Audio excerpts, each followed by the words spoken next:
akşama döndü gülüm, bir selam sal sabah olsun.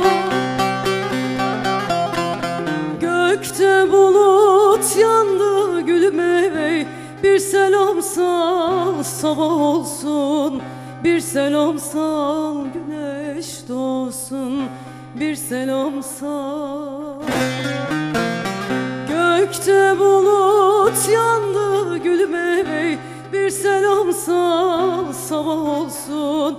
Bir selam sal güneş doğsun, bir selam sal yüzüm gülsün.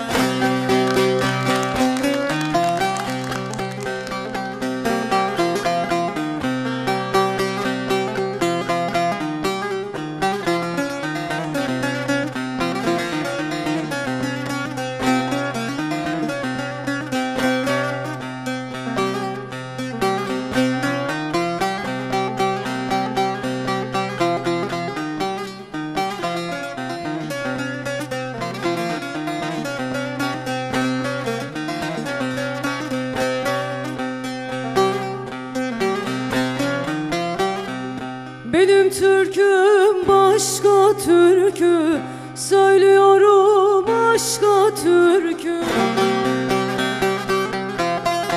Yitirmişim evi barkın eve, bir selam sal sabah olsun. Bir selam sal güneş doğsun, bir selam sal. Yitirmişim evi barkın eve, bir selam sal sabah olsun.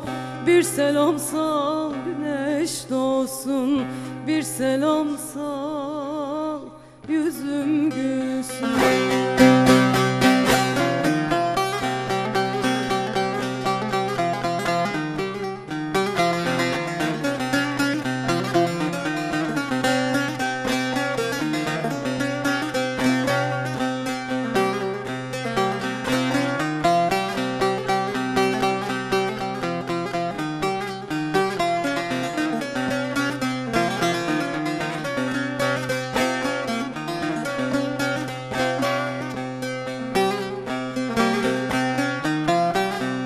İnce ince yer beni, sev yeniden doğur beni.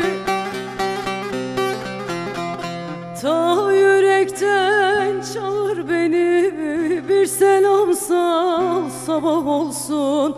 Bir selam sal güneş doğsun, bir selam sal.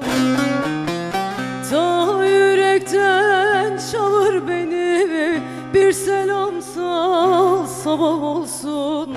Bir selam sal güneş doğsun, bir selam sal alim gelsin.